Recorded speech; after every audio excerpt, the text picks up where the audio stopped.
Anderson మరియు క్రాత్హోల్ లక్ష్యాల వర్గీకరణ.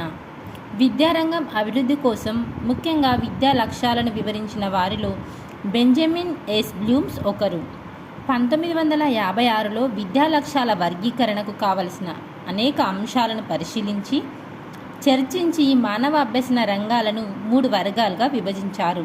అవి జ్ఞానాత్మక రంగము, భావావేశ రంగం, మానసిక చలనాత్మక రంగం. జ్ఞానాత్మక రంగం కాగ్నిటివ్ డొమైన్. ఈ రంగం వ్యక్తి మెదడుకు సంబంధించినది. Knowing related to head. ఈ రంగం వ్యక్తి మెదడుకు మైండ్కి సంబంధించింది. Knowing related to head. భావావేశ రంగం ఎఫెక్టివ్ డొమైన్. ఈ రంగం హృదయానికి సంబంధించింది. Heart feeling related to heart. మూడవది మానసిక చలనాత్మక రంగం. ఇది శరీరానికి దాని చలనానికి సంబంధించింది. Body doing related to hand. జ్ఞానాత్మక రంగం, భావావేశ రంగం, మానసిక చలనాత్మక రంగం. ఈ 3 బ్లూమ్స్ లక్ష్యాలు సామాన్యం నుంచి సంక్లిష్టానికి అమరి ఉంటాయి. Simple to complex. విద్యార్థి యొక్క ఆలోచన, ప్రవర్తన జ్ఞానాత్మక, భావావేశ, మానసిక చలనాత్మక రంగాలపై ఆధారపడి ఉంది. విద్యార్థికి జ్ఞానం ఆసక్తి ఉన్నప్పటికీ పనిలో ప్రావీణ్యత లేకపోతే ఆ పని పూర్తి కాదు.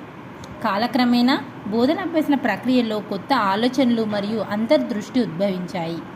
21వ శతాబ్దపు అభ్యాసకుల బోధనాభ్యసన ఈ మారిన ఆలోచనలు, వాటికి దారితీసిన పరిశోధనలను ప్రతిబింబించే క్రమంలో అవసరాలను తీర్చడానికి బ్లూమ్స్ వద్ద పూర్వ విద్యార్థి అయిన లోరిన్ డబ్ల్యూ.